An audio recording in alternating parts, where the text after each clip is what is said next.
So, Josh, today I was thinking we talk about different types of monsters. What do you say? Let's do it. Okay.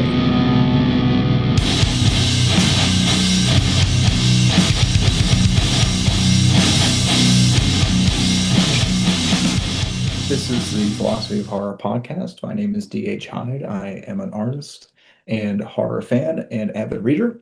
And who are you, Joshua?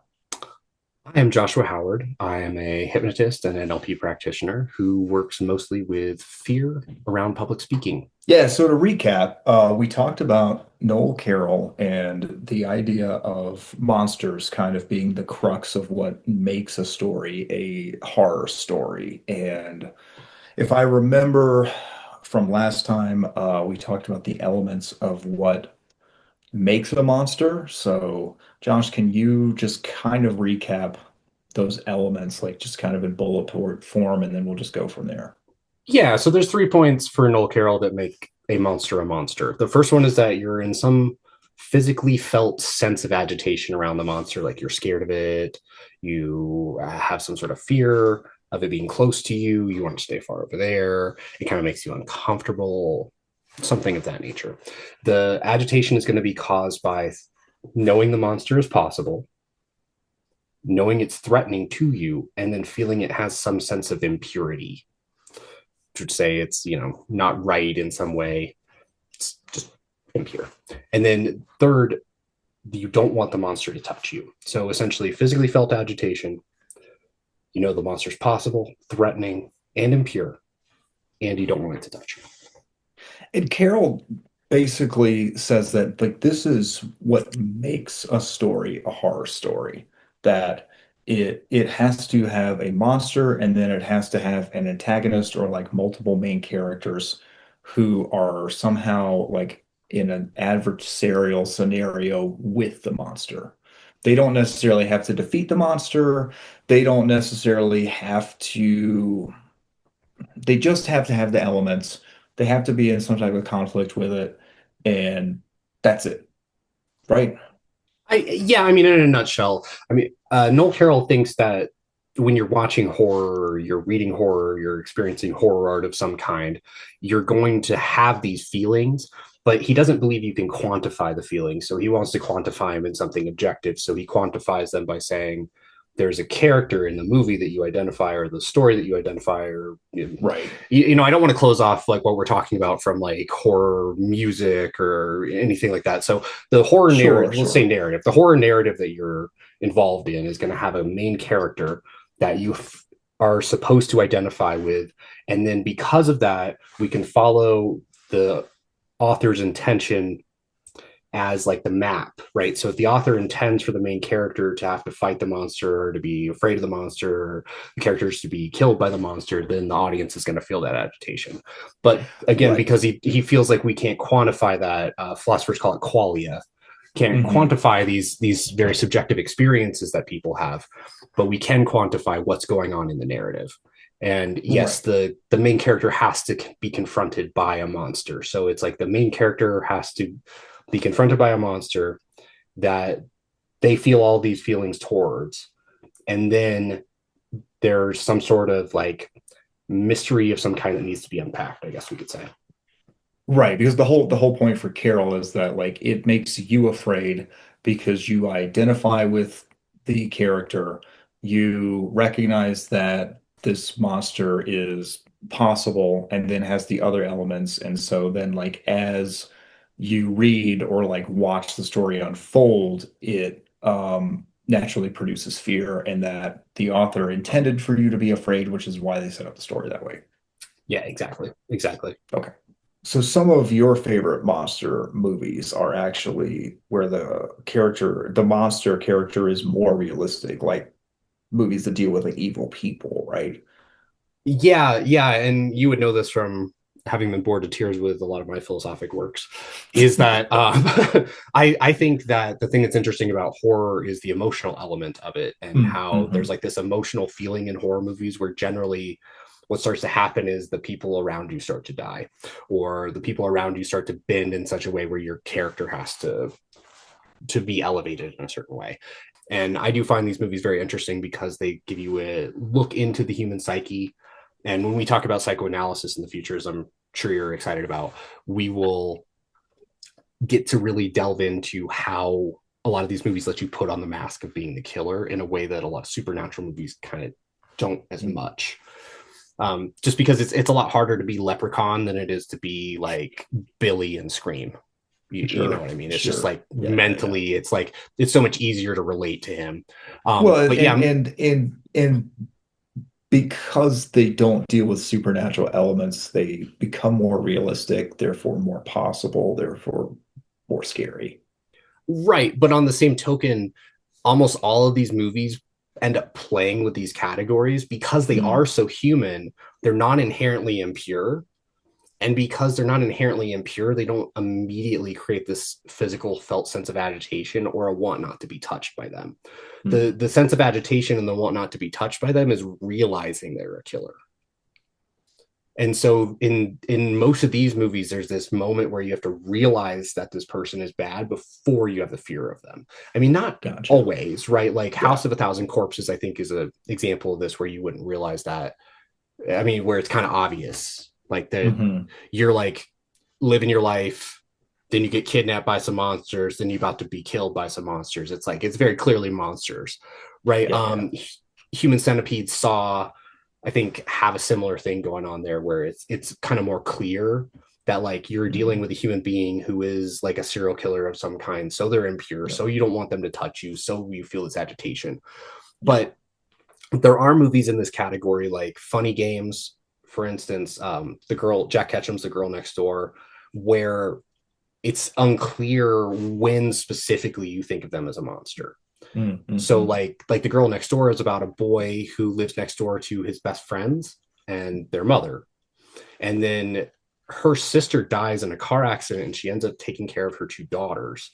And one of the daughters she ends up like torturing and abusing to the point where she lets the local boys rape her. And Mm, it gets really, really, really, really, really fucked up really fast. mm. Sallow would be another example of this 120 Days of Sodom, which is based on a Marquis de Sade book where a bunch of fascists kidnap these children and take them into a castle and then make them do a bunch of horrific things like eat a bunch of feces and stuff like that. Right. Yeah, yeah, And yeah. so in those kind of movies, there's a moment where there's a character who's a human being who you start to see become more monstrous, and as they Right. become monstrous your fear Hmm. goes up because the fear Yep. goes up in the character in the movie. And so Right. these are movies that like still fit Carroll's model, or and like narratives that still fit Carroll's model, but they fit Carroll's model in a weird way Right. because Yep. there has to be this moment where you realize they're a monster before you feel that agitation. And the thing that's crazy is a lot of these very realistic movies play with that on purpose. Like they want to make you feel that way. Like again, if you think about this, the first Scream movie, the two killers like repeatedly play these games where they're like making fun of like the people getting killed and doing this stuff, which makes you like you have a sense of identification with them, then you get pulled away from it with Nev Campbell, and then you get shoved back into it and then pulled and then shoved back and pulled. And a good deal of these movies have that going on. Like the Girl Next Door has that moment because it's like the mother is perfect until you realize she's a horrific monster. Funny Hmm. Games is another movie that's like this. The two guys that are doing this thing, it's like they make you this bet that you're going to be alive in the morning, and like it's an inherently a horrific idea, but you don't put the pieces together to see how horrific and messed up it is until it starts becoming horrific and messed up. What about like Last House on the Left? Yeah, Like exactly. something like that, right? I mean, because that's the first thing that comes to mind for me, right? Is you've got these three people who are like escaped from prison and they're not necessarily, they didn't like set out to like murder these two girls, but that's what ends up happening through like Right. this chain of events. Yeah, and movies like Last House on the Left are also an interesting genre bend because you could call that a thriller or a Sure. different type of movie, but really you do feel the sense of fear because you feel the family's fear that their daughter is missing, and you get attached to that. And that I think that's something that's really interesting about that movie as well, is like at least in the first one, if I remember correctly, she's already dead. Hopefully, I'm not ruining a movie for people from the 70s, but No, and um, you know what? Spoiler alert on all of these because we're going to talk about some pretty famous classic and like quintessential horror movies and narratives and Yeah, man, sorry if we spoil something for you. If you've never seen Last House on the Left, definitely watch it if you're into horror movies. And if you have, yeah, you already know it's badass. So whatever, we'll just keep going. Yeah, and the thing for me is I have a tendency to believe the remake and the original one of that movie because I Mm-hmm. think in the remake she's actually alive. So in a lot of ways we're attached to her as well as the family. Um, but yeah, the thing that's interesting is the killers in that story end up meeting all of the criteria of a monster as well. Right. Right. They're Mm-hmm. totally possible, they're threatening, and there's an impurity to them because they do things normal human beings wouldn't do, right? Like that's the Well, yeah. impurity of a lot of these kind of natural human stories is that these people are just being like evil, right? Well, And yeah, that's they're that's like the part that's interesting to me. Yeah.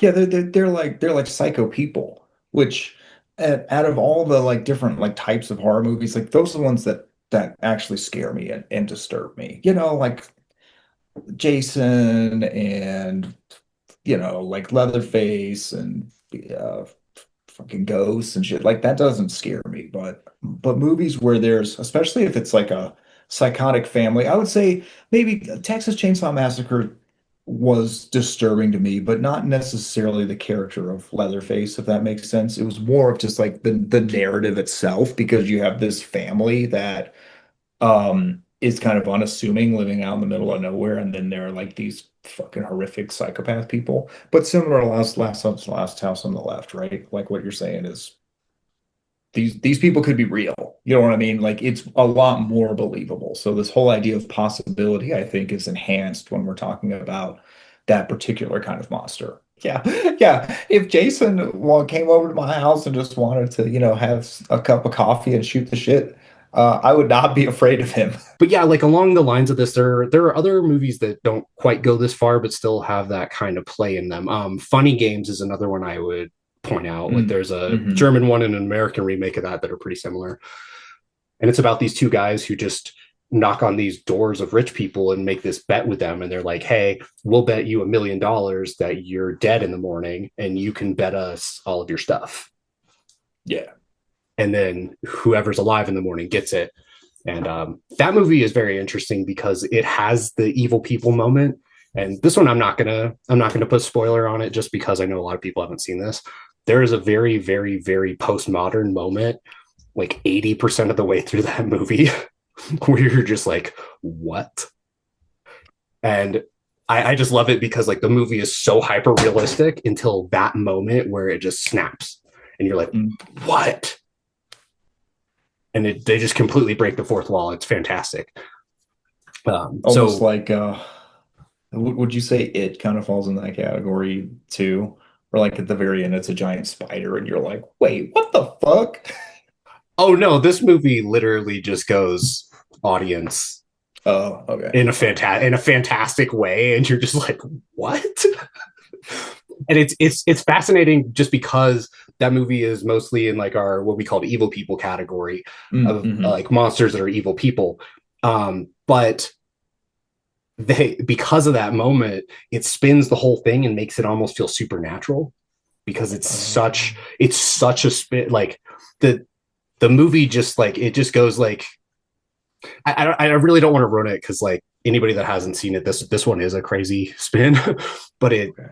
you're just watching it and you're just like, all right. So I feel like we talked about this category pretty well. I think we should mention Yeah. just that like the moments about it that make it or make these evil people monsters are again physically felt agitation.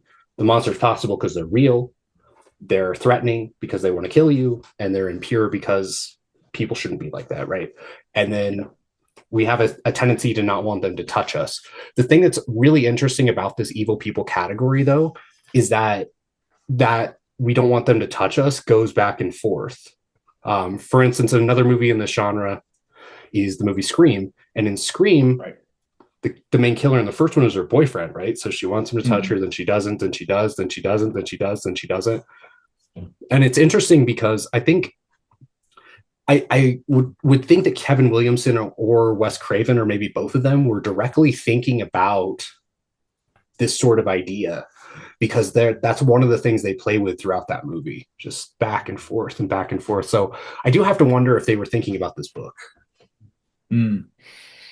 Yeah. Well, I mean, it came out before Scream, what, like 6 years before, 5 years, something Yeah, like four or that. five years before that. Yeah. Yeah. And it's something we talked about off camera was American Psycho as well. But I mean, but you could also, what you mentioned is you could argue that like, well, the point of it is you don't know if it actually happened or not. And Yeah. also, I think American Psycho is one of those movies that you could say is a horror movie, but you could also say it's a thriller. Like you could go either way. And I think if we look at Carol, I don't know if he's a monster. You know what I mean? Well, Because so the elements are wishy-washy. well, I think you'd have to make a decision. If you believe specifically that every moment of American Psycho is real and that's what happens, then Hmm. he is clearly a monster, Okay. right? Because you feel the physical agitation once you realize he's a killer, right? And that's kind of what I was getting at with number three being back and forth in these movies. Is in movies Hmm. like that, it's like sometimes you might want him to touch you, sometimes you don't. Some people do want him to touch you, some people don't. But this is true in real life too. Like Ted Bundy, I think we talked about a little bit in the previous episode. It was very much like this. He would seem unassuming, and then like was cool, but when he would be murdering people, once he started the attack through the murder, then they Yeah. definitely didn't want him to touch them. But before that, they might have. And another person I think about a lot in this regard is the BTK killer, um, Mm. because he was a family man, right? He got caught Hmm. like after he stopped Hmm. killing for the most part, and Was was uh was was he the dude that killed several people in the 70s and then it didn't like he didn't get actually charged or even a suspect until like the 2010s, or am I thinking of the Golden Bee? I think I'm thinking of the Golden Bee killer.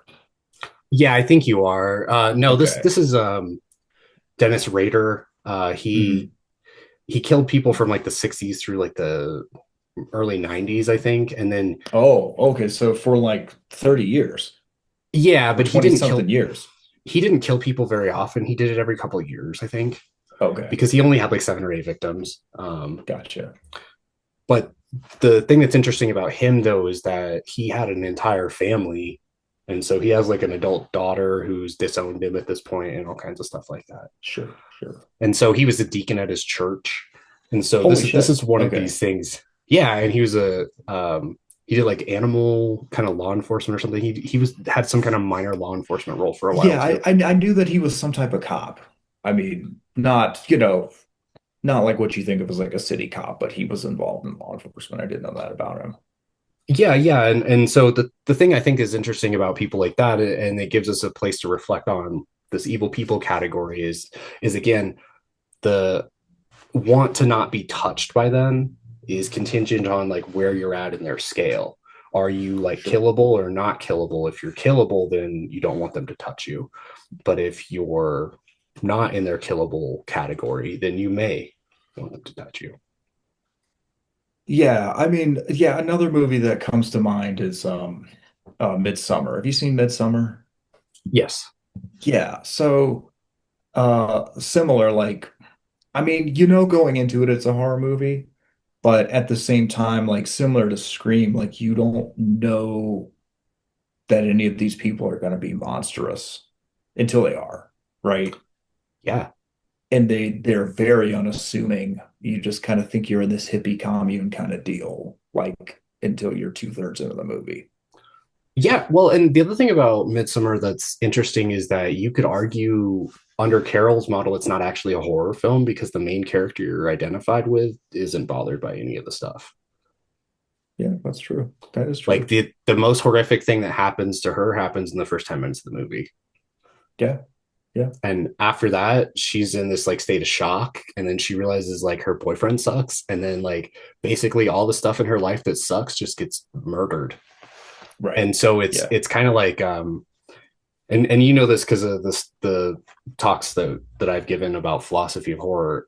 I Mhm. really think that there's something about the way that the main character is interconnected with a circle of friends. and it kills like parts of their personality and forces them Right. to evolve. Yep. Um, and so one of the things I've always found interesting about Midsommar is that it's like kind of the opposite of that. Is like everybody that gets killed are the people that were limiting her personality. Exactly. Yeah. And so Yeah. instead of it being like harder for her, she has to take on extra burdens or whatever, she's relieved every step of the way. And so Mhm. that's just something I found interesting about that movie is she's not afraid, and it makes for a very interesting movie. But I Yeah. think you could argue under Carol's model that's not a horror film. Yeah. And also, something that now that I'm thinking about Midsummer is that it's not necessarily happy-go-lucky for the first two-thirds of the movie. Like it's almost like the people around her that are going to be killed by the commune, they start to have this reaction of the commune as monstrous pretty early on, right? Like the dude throws himself off the cliff, and then like there's some other shit that happens, and then so like you're right. It's like the main character is not necessarily disgusted, but I think there's an argument for the cult members being monsters because the other characters, everyone who gets killed, like clearly sees them as monsters by the time that they get killed. And they definitely Yeah, don't want to touch them, and they see them as impure and disgusting. yeah, and this is probably one we should talk about as we get further along into the postmodern stuff. But the thing that's interesting is the second that they start getting afraid, like there's like a Mhm. certain peak that hits and then they die. And so Yeah. they're like la la Yep. la la la la la la la dead. Yeah. Hmm. And again, it's like the pacing on that is interesting because it's like their deaths don't add to the fear; they sort of like take away from it. Because I mean, and I don't know how much you follow your own like emotional pacing while you're watching movies, but that's one that for me I feel weird during that movie because the beginning is so rough, and then it's like Yeah. it's kind of like the roughness puts you at the top of this hill and then you kind of just go down, and by the end of the Hmm. movie you have these weird like positive feelings, and that's always hard for me to rectify with that movie because you should be feeling bad, but on the same token it's like she doesn't feel bad, she's actually like elated and she feels great. And, like I end that movie thinking like wow, like all the shitty people in her life are gone, which is a Yeah, weird feeling to end a horror movie. yeah, I mean, I was really conflicted by that movie. It's definitely one of my favorite movies of the last couple of years, but I was really conflicted. And yeah, maybe we should talk about that during the like when we talk about the postmodern stuff. So obviously we've got like the classic monsters, right? Like vampires, zombies, slashers, ghosts. And I was thinking like maybe we could go into a few of these and then just touch on briefly like why they're monsters. So I think a really obvious one from Carol's perspective would be zombies, right? Because they Yes, zombies. clearly satisfy all the elements. And I'd say we maybe like could go in like the ones that are obviously monsters and then all the way to the ones that are kind of ambiguous. You know what I'm saying? Yeah, yeah, that sounds like a really good plan. And yeah, I think zombies are a great place to start. And you're exactly right. They hit all the features of the monster. A lot of zombie movies like to play with this though. Like one of my sister's favorite movies to watch around the holidays is Anna and the Apocalypse. I think that's what it's called. Mm-hmm. It's Mm-hmm. to me it's like 87% the same as Shaun of the Dead. You know, don't hate me for this, but it's like there are scenes that are like shot for shot Shaun of the Dead. There's a but lot of zombie movies that are like that, just it carbon takes copies place of others. in England and it's a musical, so people are like, it's so different. But it like I feel like that's the day where like they figure out the zombies are happening. It's like the same scene anyway. But in those types of zombie movies, particularly the ones that have a comic edge to them, there's a moment where the main character or main characters don't realize that there are zombies there, but like the Hmm. second they realize there are zombies there, it's over, Yeah. and Yep. all of the features are there, Yeah. right? Like everybody's agitated. They're like, holy shit, there's fuckloads of zombies. Like, fuck. And then, Yeah. you know, that agitation is like caused by the monsters being possible. I mean, they're not exactly possible, but they're possible because they're happening in the movie, right? They're threatening, they're impure because that shouldn't be happening. Corpses are dead. Right. And then you hella don't want them to touch you. That is for Oh sure yeah. clear. Well, So and so then yeah, all of the categories. that goes all the way back to like White Zombie with who's that, was that Bela Lugosi I think in so, the yeah. early 1930s. It's like 10 minutes in that dude's like zombies and you're like, "Oh, okay, yeah, cool. They're the monster." Yeah, so you definitely don't want to get touched by them. Yeah. I'd Um, say I'd say another one too is the classic monsters like the Wolfman and the Creature from the Wolfman, Black Lagoon. those two clearly hit all of them. Yep. You don't want them to touch Yeah, you. They're impure. You're threatened by them. You know that they can hurt you, and you feel like an agitation around them. I think with the right. classic ones, all of them are very clear, with the three exceptions, and that would be Dr. Jekyll and Mr. Hyde, because Hmm. he's two people, one of which is Yep. evil. Like he's a Yeah. monster and not a monster. And this is Right. the thing about him that's interesting is sometimes he's a monster, sometimes he's not. So when he's not a Yeah. monster, then he doesn't meet into the criteria because he's the exact opposite kind of person. But when he is, he hits all of them. Nobody wants to fuck with Mr. Hyde. So Yeah. Yeah. Yeah. I think that one's clearer than the other two. The next one I would mention is Frankenstein. I was thinking that too because it's ambiguous, right? Because the Dr. Frankenstein doesn't intend for him to be a monster. It just kind of No. happens. Yeah, I mean, Dr. Frankenstein just kind of didn't think through how horrific the thing he was making was. Right. Uh, and I think a lot of people feel those feelings. But again, like the thing that's interesting about Frankenstein is it's arguably more of a science fiction story. And Sure. so what's going on there is hit or miss horror. And I think in different representations, there are different places where you can talk about different things. Like I think it's the 1940s one, where Frankenstein has that like little moment with the little girl at the pond, Oh yeah. Yeah. and he's like cool with her and whatever. And then I think he Yeah. kills her at the end. Um, Yeah. He throws her in the well, doesn't he?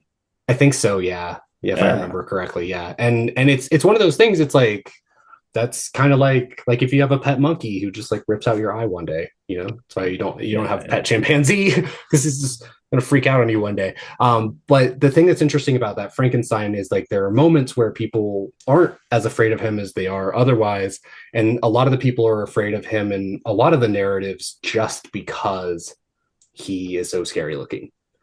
And so there's a Yeah. also this element where depending on how the narrative is framed, you may or may not be thinking of Frankenstein as the main character, because technically Dr. Frankenstein should be the main character. Yeah. I But haven't read the also, the Mary Shelley book in a long time though, so I but with Frankenstein specifically, the impurity idea is all through the narrative because that's like the whole thing is that the monster is a monster because it's an abomination.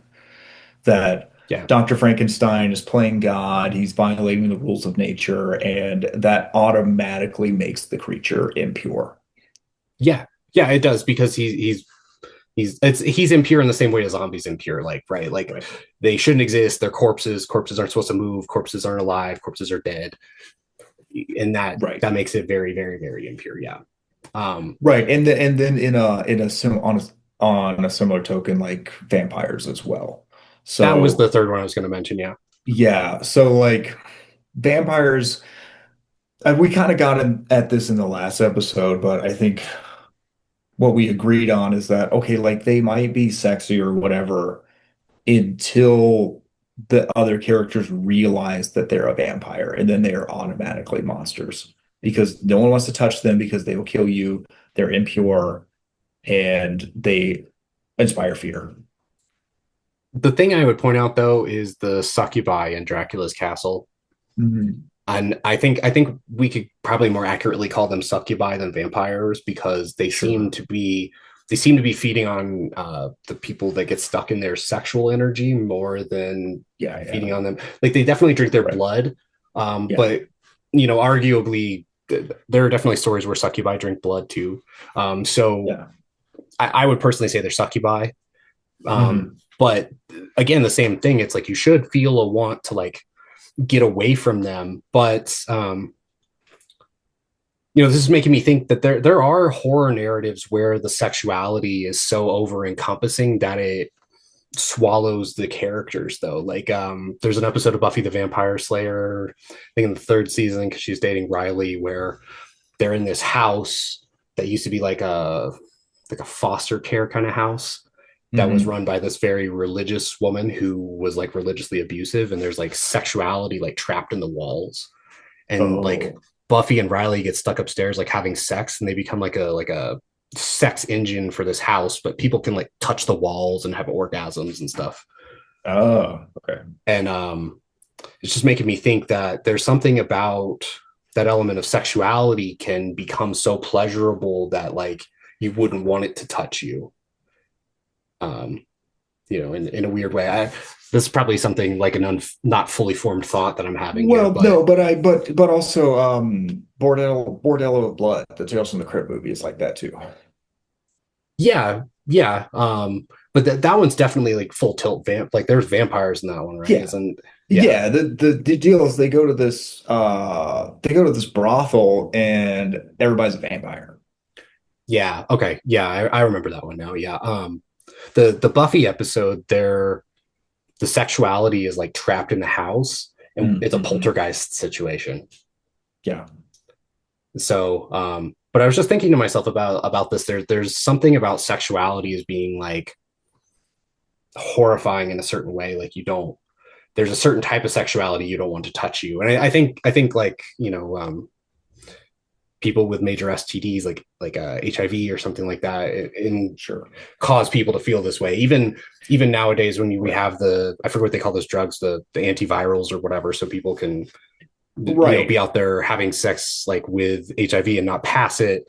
There's still a feeling of revulsion from a lot of people. I'm not saying it's morally Well, justified or like accurate, yeah. but I mean But that's any it's the whole stigma around STDs, right? yeah. So Is that your sexuality will make someone sick? right, And and I and mean and that's I'm thinking you for know, myself, like in the horror narrative, that's kind of the same. Like I'm trying to find like a probably should like leave my philosophizing for when we're not doing this podcast, but I'm just thinking that there's something about that feeling of like STDs and like the same feeling of like there's a feeling of like sexuality that can become full tilt impure, like the succubi thing. yeah. Probably going off on a tangent. We probably shouldn't on the simple topic like vampires, but No, I think there's something there. I think what you're getting at is at least in Western culture, we have this idea of the seven deadly sins that shoots through all of our stories, all of our cultural narratives. Um, and the idea of a monster being impure is tied into that because one of the seven deadly sins is lust. And I think that what we see in a lot of our stories in the West, at least, is that when some of these kind of natural elements of our humanity, like like our drive for pleasure, for lust, for material security, when they get out of hand and uncontrolled, then they become, quote unquote, sinful. And horror movies specifically deal with that. Like a lot of the monsters in a lot of horror movies are people who are unhinged. Like they don't have enough self-control, and because of that, they are like sinful, and evil, and that makes them impure, and then it makes them a monster, essentially. Yeah, no, and continuing with the vampire issue, I think you're right on with that because something about vampires that goes along with their monstrosity is their ability to seduce. Like And they're they're immortal. yeah. And so like there's also this element of like there will never be like justice for them. You know what I mean? They can go around like killing with impunity. They can go around having, sex with whoever they want with impunity, and then like they'll never die, which makes them even more impure and an abomination, at least in a Christian culture. Oh right. I mean they'll never experience judgment for Yeah, anything that they do. exactly. Yeah, so I think that gives us a way to keep vampires pretty clearly inside of Carol's worldview. But it does give us an interesting lens in that sometimes these categories are going to flip back and forth, particularly the Hmm. last one about not wanting to be touched. Yeah. So, looking down our list here, it looks like we could talk about the Lovecraftian horror creatures like Cthulhu or the cosmic horrors.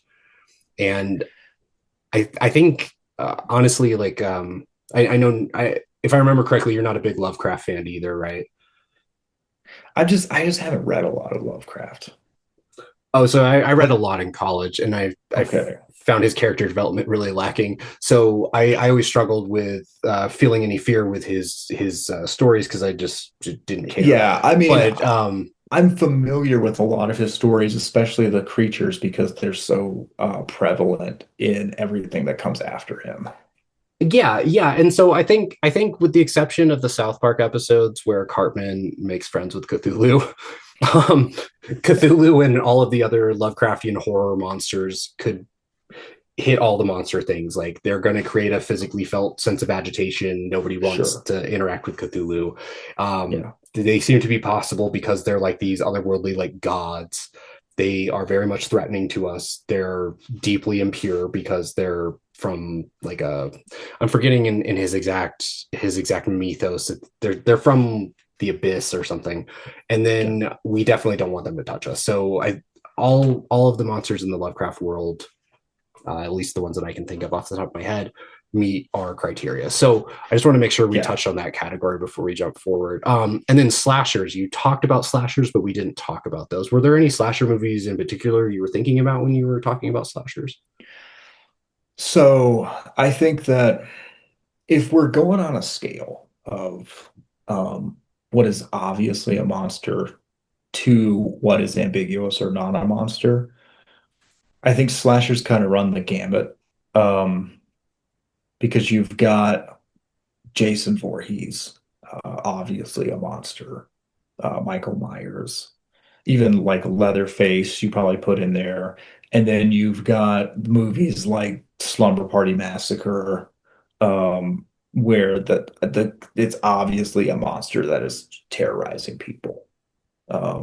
And then you come to a movie like Scream, which, tries to break all the rules of that. And then you've got more postmodern stuff. But I think if we're talking about classic, like 1980s slasher movies, I mean, they're obviously monsters, right? I mean, like we don't need to really go into it. They all have the elements like you definitely don't want to be touched by the killer in Slumber Party Massacre. He's for sure impure and everyone's afraid of him.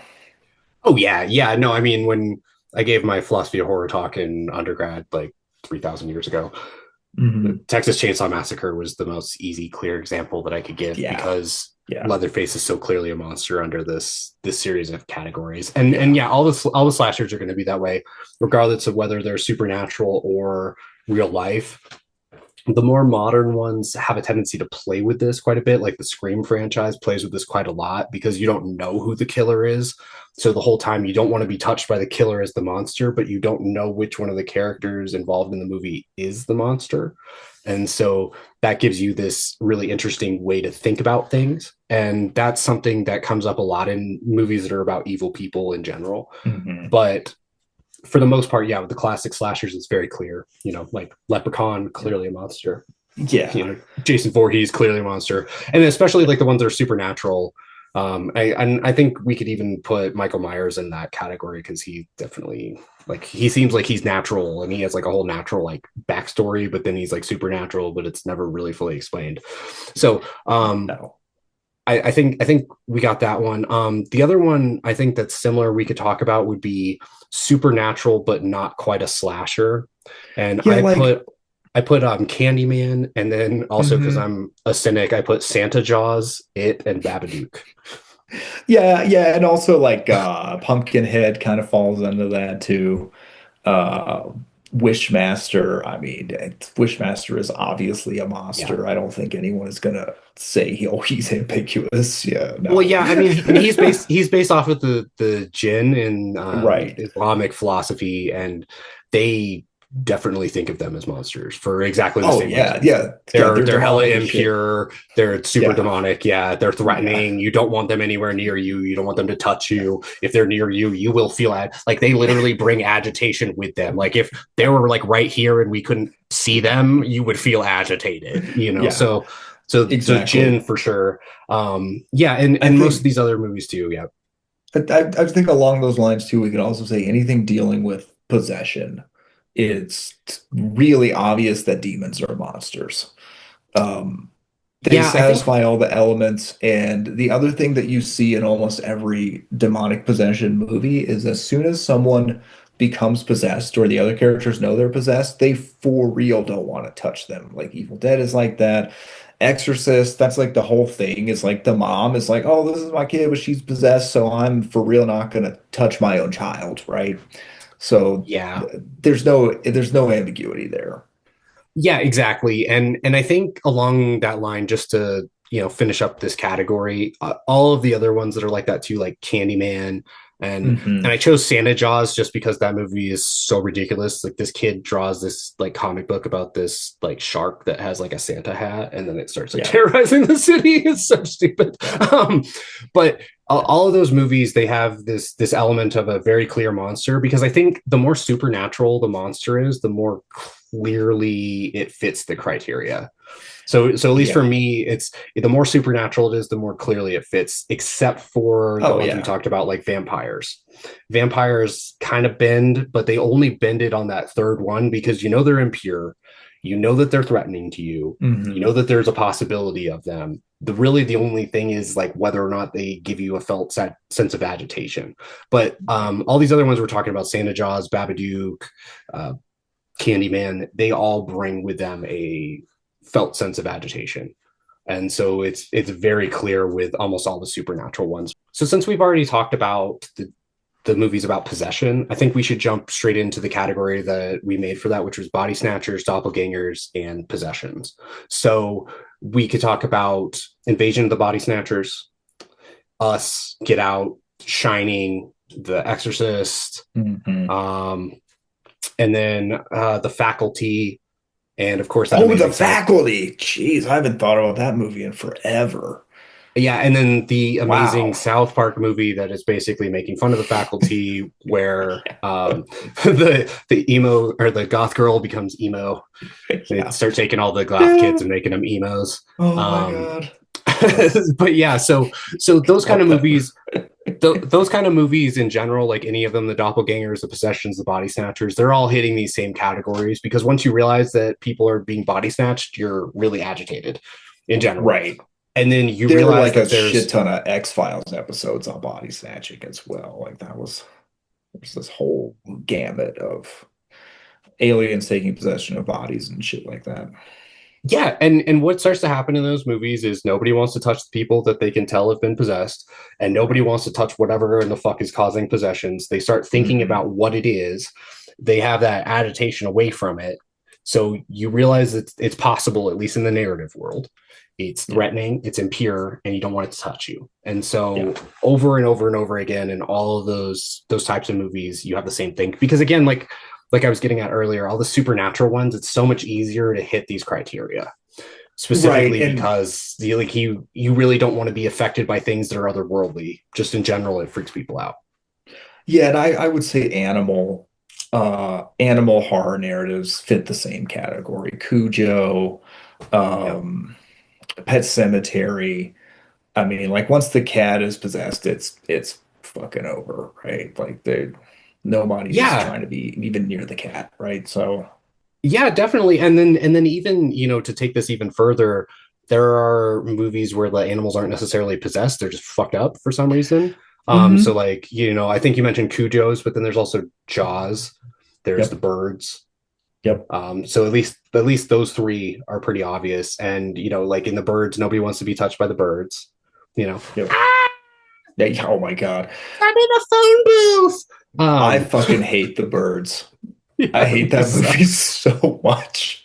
I think I talked It about that in the sucks. last episode. It That definitely movie sucks. is Yeah, fucking hot garbage. it really is. But yeah, It's so for the birds, see? but yeah, and once animals start having these kind of responses, then people start getting freaked out in general. You Yeah. can think about also like the ripple away wave that these movies had. Like Jaws did a huge number to like boat tours and people wanting to go Hmm. snorkeling and scuba diving, scare the shit out of all kinds of people across across the plane, specifically because they wanted to not be touched by sharks so much they were willing to change their lives afterwards.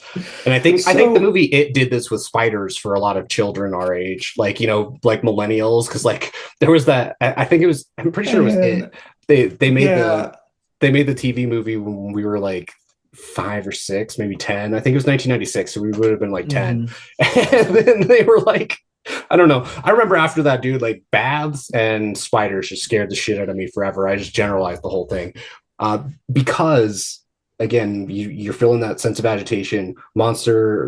An animal becoming monstrous is totally possible. Like a dog just like fucking you up is totally possible. I've been attacked by dogs in my life, so Oh yeah. I could get down with the fear from Cujo. It's threatening, it's impure, and you don't want it to touch you again. I think animals hit all of those. I will just say for it, 10-year-old me, when it became a spider at the end, even 10-year-old me was like, word, that's what it was. So I was not I was not afraid of that. However, arachnophobia, um, scary as shit as a child, because I watched that at an inappropriate age as well. Um, okay, so if we're talking about animals, I mean, you also got movies that are not horror movies, but satisfy the elements, like Deep Blue Sea, I would say does. Um, Even Jurassic Park, right? The Yeah, and dinosaurs are definitely monsters. I mean, Deep Blue Sea, I think, is a little bit more obvious that, I mean, it's literally like sea monsters that are attacking them. Um, but anyway, I mean, like, so so animals as monsters, again, like, there's a lot of bleeding through between sci-fi and thrillers and then just straight up action movies. Because is Deep Blue Sea even a sci-fi movie? that was This kind of is a what I was thinking. straightforward And kind of action movie, right? yeah, and I think a big way to really differentiate this is again to think about, uh, excuse me, the emotions that the main character is having, right? Because you could frame a superhero movie as a horror film. Like Sure. most of the things that superheroes are fighting are really horrific monsters, right? Like, and Yeah, you Lex have all Luthor's a these things. monster. Yeah, and I mean, like, yeah, like Doctor Octopus is a monster. Like, he's possible, he's threatening, he's impure because he has 8 arms. You don't want him to touch you because he's gonna fuck you up, and you feel a sense of agitation. But it's really the thing is like Peter Parker isn't feeling horrified. Peter Parker is feeling like he's like saving the day. He's like got this like heroic thing, and despite the fact that you could say the main character in horror movies have a heroic thing, the heroic thing isn't like the through line. The through line is their fear. Like they're scared and they're forced into being heroic. Peter Parker is out Hmm. doing heroic shit and then has this fucked up thing happen to him. And I think that's kind of the way action movies are, is like there are some people going out for like some action and then the action comes and they're expecting it. Whereas like in a horror movie, you're like, la di da di da di da, why are all my friends dying? And It's that's almost a like such a different emotional feel. and I don't think Carol touches on this, because I don't see a lot of analytic philosophers really think about the hero's journey in this way.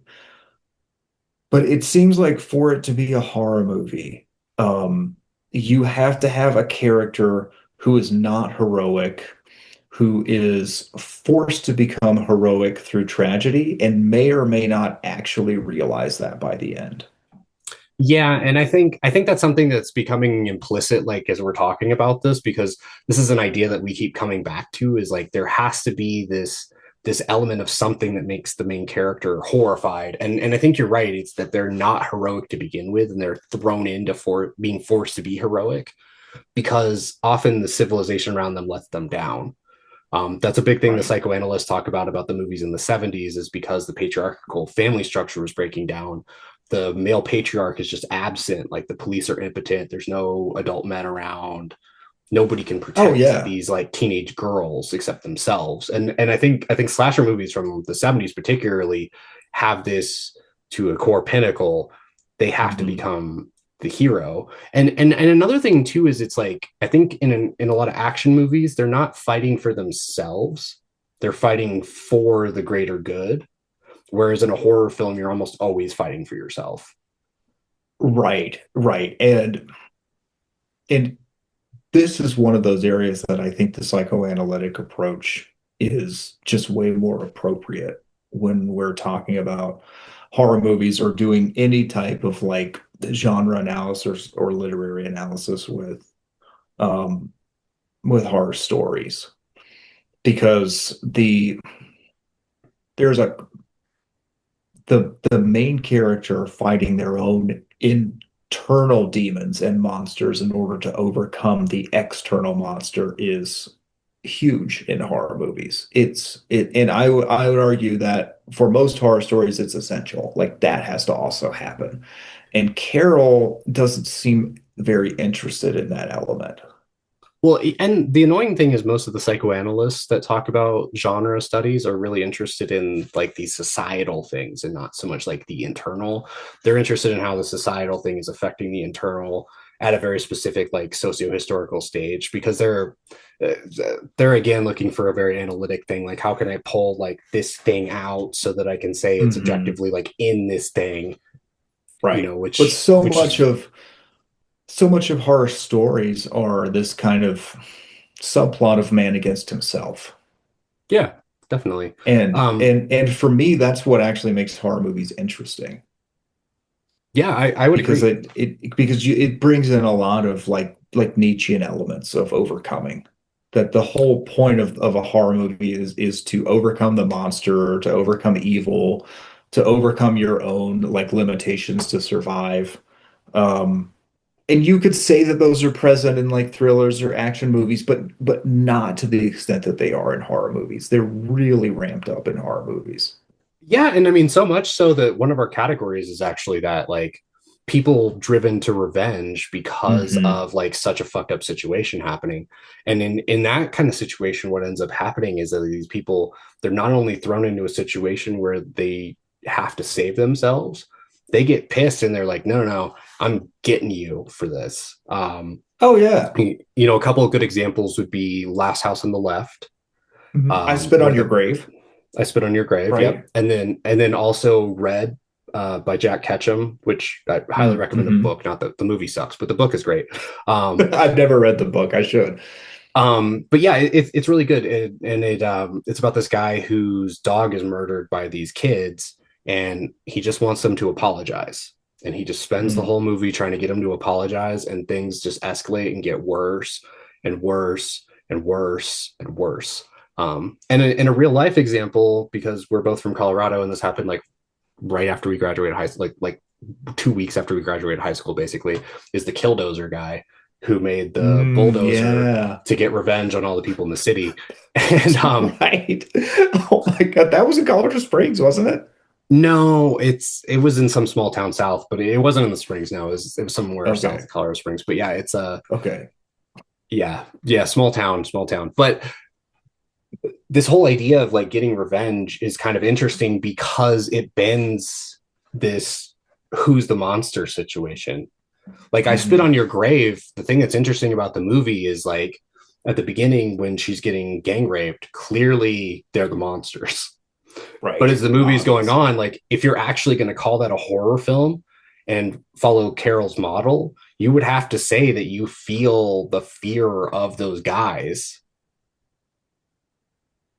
which is kind of weird because like that's one of the things that I like the best about the revenge style movies is that you know going back to the psychoanalysts would love this because they say oh no this horror is about the Janus face where you get to like put on the mask of the killer and be like I'm a killer. And you know Carol doesn't give any credence for that, but the only way to make I Spit on Your Grave a horror movie is to like identify with the gang rapists. Otherwise, it's not a horror Well, film under his model because you're yeah. not feeling the sense of agitation and fear because most of the movie you're like rooting for her. Well, it's the same That with the Crow, right? The Crow yeah, is a hero, even though he's going on a murderous rampage. yeah. But again, it's like I think movies like that have a tendency to again bleed categories, right? Because you could Hmm. say um Sweeney Todd, for instance, like is that a Oh horror yeah. film? Or is it a straightforward like revenge thriller, or is it an action? Like really depends on how you're going to look at it. I would say it's a Yeah. horror film, but again, the only way that these revenge movies can be a horror film or a horror narrative under Carol's model is if the main character is not the killer. And Right. again, that's a problem with American Psycho too. And we'll probably talk Mhm. about that one later. But it's like if you're following the main character and the main character is the killer, then like how are you supposed to have the feeling of art horror watching it unless there's a weird like double face thing going on where you're identifying with the killer and then also being afraid of being the killer or something. I don't know. That's and this is like as we get closer and closer to real life ones, I think we start twisting Carol's model more because the supernatural Exactly. ones And it fits better, but as we get into these more human stories, it's harder and harder to fit in there. Do you have any thoughts on this? Because I've just been kind of babbling for a minute here. these types of stories specifically, we need to dedicate a whole episode to because there are so many that are horror and not horror that under Carol's model is there's so many gray areas because 187 is like this too. And if you've never seen 187, I would highly recommend it. I think it's on Tubi. Because it's a revenge movie where Samuel L. Jackson, spoiler alert, he is almost killed. He's a teacher and he almost gets killed by a gang member in his school. And then he takes revenge on these gang members. Um, so it's a very classic like revenge movie, but it's set in like this kind of like urban like hood movie type drama narrative. But it has all of the elements of a revenge horror movie. Yeah, and what's interesting as you're mentioning this is that PTSD is a huge element of these revenge movies. Like people have this experience that deeply affects them and gives them like permanent trauma, and that permanent trauma is what ends up driving them to get revenge. With the exception of Last House on the Left, because Last House on the Left, it's like the parents realize these people killed their daughter and they just are like, "Fuck it, we're gonna get them." Yeah. Hmm. So Well, that one they're in the doesn't quite house. have. Yeah, They're like staying at their house and they realize that they're the killers and they're like, oh, fuck this. I think dolls, possessed dolls are probably another obvious example of monsters. I don't think anyone is going to argue that Annabelle or Megan are not monsters. However, I would say that there is some crossover with revenge. Like because isn't like the I haven't seen Megan, but isn't the premise of Megan that she is like this overprotective type figure for the main character? So she starts like killing fools to protect the little girl. Isn't that the premise of it? yeah. So I was actually going to mention, I think Megan is a lot, like confuses these categories pretty heavily Right. because Megan is a story about a kid whose parents die in a car accident or something. They die somehow. And then Hmm. she gets adopted by her godmother, who is her mother's sister. And her mother's sister is a computer programmer who literally never expected to have children, but was working on these kind of like proto AI dolls. Got And it. Okay. so she takes this doll who's supposed to be like the doll she's working on is supposed to be like a kid's best friend, and it's supposed to do all these things like protect them, and it has all these categories. And because of the way that it's programmed, what ends up starting to happen is that the doll starts killing to protect the little girl. And Right. then the doll realizes that the new mother figure, the mom's sister, is going to take her away from the girl because she's a psycho. So then she Mhm. starts preventing herself from being taken. So Yeah. I would say that it depends on who you think the main character is. I think the main character of the movie Megan is the woman who designs Megan and not the little girl. And if you take that category, then yes, Megan is horrific and Yeah. becomes a monster throughout. Like she doesn't start out as Sure. a monster, Sure. but towards the end, you feel the sense of agitation. You know that she's possible because she's a computer program. You know that she's threatening because she's literally trying to kill you. She's impure because she's a computerized thing that's trying to kill you. And you don't want her to touch you because if she does, she's going to kill you. So it's Right. pretty clear that way. But if you consider Megan from the perspective of the little girl, you run into problems. Um, Exactly. And that's one of those. examples where the psychoanalytic approach probably makes more sense. But if we're talking like Chucky, Puppet Master, obviously the dolls are monsters. Oh yeah, yeah, and even like Love Doll, which is probably a super Hmm. obscure one. A lot of people haven't seen, but I have it's about a guy not seen who that. it's like if Lars and the Real Girl was a horror film. It's Mm-hmm. literally the same movie as Lars and the Real Girl, except it's a horror film instead of a romance story. So this guy like Yeah, buys a sex doll and then it like comes to life and tries to kill his girlfriend. gotcha. Um, Well, it's similar to Companion, where the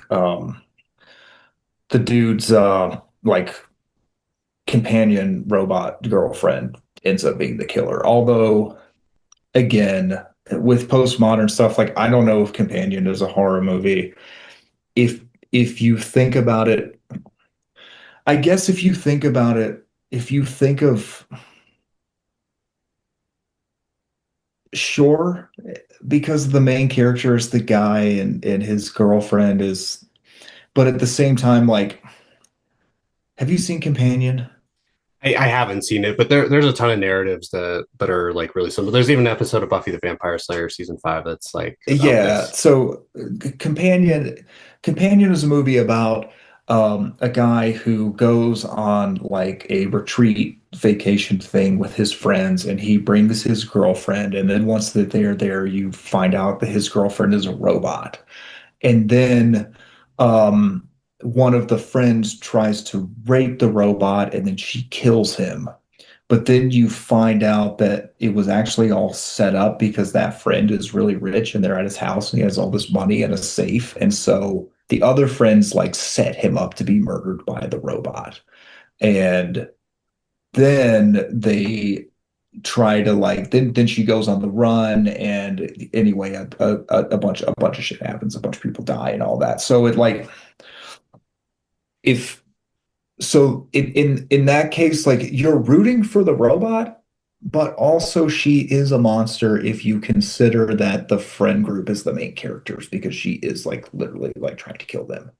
Yeah, yeah, and I think like one of the things we keep running into as we're talking about Carol is that he has a like a multi-pronged system that it's like it has to all be spinning at the same time or else it becomes not like that. Like I haven't seen that movie, but it sounds like it could be more of like an action movie or like It could be a thriller, or but a it's put drama. out. Yeah, but it's an A24 movie, right? So like they Okay. did X and they So did Midsommar, and so but they also do sci-fi. And so again, it's a genre bending movie, I would say. But it's, I think that in later episodes when we talk more about the psychoanalytic approach and where Carol breaks down in a lot of postmodern narratives, that might be something to bring in. yeah, that's definitely a movie to bring in, and these stories in general kind of have that problem. Like even I'm even thinking about the Buffy the Vampire Slayer episode because it's like she's not really like a monster. She just like has this very specific programmed want that makes her impure because she's not Hmm. human. She has this very straight line forward like will that causes her to be monstrous in a weird way. Like she Yeah. attacks Yeah. people and hurts people, but not because she's like trying to hurt people, because she's like trying to find her boyfriend or whatever. And I think a lot of these movies with dolls that lean into the sexual direction have a tendency to do that. And those ones I think bend the genre expectations, at least from a Carol perspective, because they bend the monster issue, like we've been talking about. But the other ones, like the dummy in Goosebumps, Megan, or I'm sorry, the dummy in Goosebumps, Annabelle, Dollhouse, Demonic Toys, Puppet Master, a lot of those Yeah. movies that are straightforwardly about like, hey, this is a freaky doll. Like Hmm. you feel a sense of agitation. It's impure. You don't want it to touch you. You believe that it could be possible, and it's threatening to you. Another thing that's interesting about doll movies, I'm realizing as we're talking about this, is how many of these dolls are possessed. Like Yeah. Chucky is actually a possession movie in Yeah. a doll movie. So it's like a possession doll movie because Chucky takes his soul out of his body and puts it into a doll so he can keep living with the hopes of then possessing a young child. Like that's the narrative of the Right. first three Chucky movies, at least. Yeah. Well, Arguably, it's not the narrative of the rest of them. Yeah. Puppet Masters also like possessed dolls. And even like Yep. even Tales from the Hood. where the dolls are like possessed by the spirits of slaves, and then they, kill the people who like buy the plantation house. It's the same thing. It's a possession movie. And I would say most of these like killer doll movies, with the exception of Megan, are about possessed dolls. Yeah, yeah. Well, I mean, there is that Chucky remake where he's an AI. But yeah, Oh, yeah. That one's interesting. I mean, it's a different. I wish they would have called it Chucky. It's a different movie. Um, it has a whole different feel. But right. all that aside, yeah, there's this possession element in a lot of these movies, which like gives you the same sense. Like the possession, you have all of the feelings from the possession as well as the doll. Like Hmm. you don't want to be touched by the soul. You feel like the soul is possible. You feel like it's impure. You feel like it's threatening to you because it's trying to take over your body, and you're accompanied by a sense of not wanting to be touched by it. And Right. like even the weird possession movies that we kind of didn't get fully into, like Get Out, is very much like that. Hmm. So there's this feeling of like not wanting your soul to touch you, not wanting the soul to be inside of you, not wanting to be possessed by this thing. So again, Yeah. I feel like all those movies hit that. I think a good segue from dolls is into creepy kids because they feel very similar to me, but maybe that's just because children creep me out. Um, So you're but talking like Children of the Corn yeah, and The Village of the Omen, Damned, The Omen. Pet Cemetery. Yeah. Yeah. Yeah, I think that again, like it's obvious who the monsters are in those movies. Mhm. Um, I personally like Children of the Corn, but just because there's just so many memorable moments. That movie is so ridiculous. He wants you, Malachi. Yeah, I think Children of the Corn is one of those movies South Park like completely ruined for me. Like I can't even watch it seriously anymore. I gotta get to this important job interview at the Denny's. Yeah, but then, also you've got a like a book like Lord of the Flies, Mhm. where you have kids who become monsters. And so it doesn't start out as a horror narrative, but by the end, you are, I think, kind of full on in a horror narrative. Yeah, yeah. I mean, anytime where you're getting into like cannibalism, I think you're probably Hmm. getting close, at least close to a horror narrative. Right. Yeah. um, Yeah. but yeah, definitely. And there's this element about the kids too, and the kids are going to be one of these places where it starts to bend because when the kids are supernaturally possessed, clearly a monster. Like Right. Gage, I think his name is in Pet Cemetery. Once he's Hmm. like possessed, clearly a fucking monster. Right. Um, the Omen, clearly a fucking monster. The What Children of the Corn Village of the have, Damned. Yeah. yeah, and the Children of the Corn I think have a possession thing going on too. Well, Um, they're worshiping the demon in the cornfields. that's right. That's So right. so it's almost like there are multiple monsters in that movie, because Yeah. the demon in the cornfields is the meta monster, but then the kids are also monsters as well. Yeah, and that's something that's interesting in kind of possession movies that take that kind of societal possession. There is a Hmm. central monster that has all the feelings, and Hmm. then there is the individual monsters. And I think possession movies in general have this kind of thing going on because Invasion of the Body Snatchers is like this, The Faculty is like this. Even that goofy South Park episode where the kids don't want to become emo is like Oh that. yeah. Um, Yeah. like all these kind of movies, it's like there's like the central thing they're afraid of, and then they're afraid of all of the people once they've been possessed. And so I think if there's like a possession element in it, if it's not one thing possessing one thing, if it's like a thing that can possess and influence multiple things, you have that feeling about the possessing thing and the things that are possessed. And so that's a thing to think about as well here. So yeah, kids are like that. And then there's the element too where kids are just evil. I would think about the good son. That's the first one that came to my mind, is The Good Son. But then again, is The Good Son a horror movie, or is it a thriller? I would say it is if you're taking it from the perspective of the mother or Elijah Wood. If either one of them are Okay. the main character, I think you could argue it's a horror film. I mean, it's definitely a thriller, right? But I think you Hmm. could argue that it's a horror film because of the way that they're afraid of him. Yeah. Fear is another one that gets into that kind of thing. Like, is it a thriller movie? Is it, it really depends. I would say there's a fair argument that it's a horror film specifically because of the ways that things move. But again, the thing that's interesting about the horror narrative is until the character who is the monster is completely flipped, you can't necessarily call it a horror film. And so there's a lot of these movies where the first like half of it isn't like that. Um, a movie we could talk about would be like Basic Instinct. It's like there's a certain point where she Yeah. becomes the monster, right? Like she's very sexual, very interesting, and Hmm. then she becomes a monster, and then that's once you could start to argue that it's a horror narrative. But again, even Yeah. with movies that are clearly a horror film, like oh my god, I'm going to totally forget this, From Dusk Till Dawn, Oh right? yeah. The Hmm. first half of that movie, not, I mean, could maybe be a horror film, but if it is, Quentin Tarantino's character is the bad guy. Like Quentin Yeah. I mean, Tarantino is the John. monster. Yeah. I mean, John Carpenter's vampires too. I mean, Mm-hmm. it's all. I guess it's a horror movie because it's vampires, right? But again, like with Carol, and this bothers me with a lot of analytic philosophers, is that they want to quantify everything. They want to wrap it up nice in this little box, and then they want to tell you, well, it's a horror movie because it's scary. Obviously, look, it's all dark and evil, and you're like, I thought you're trying to quantify everything, bro.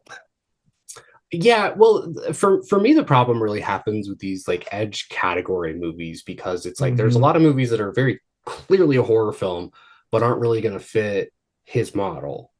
Right. Like for instance, Let the Right One In.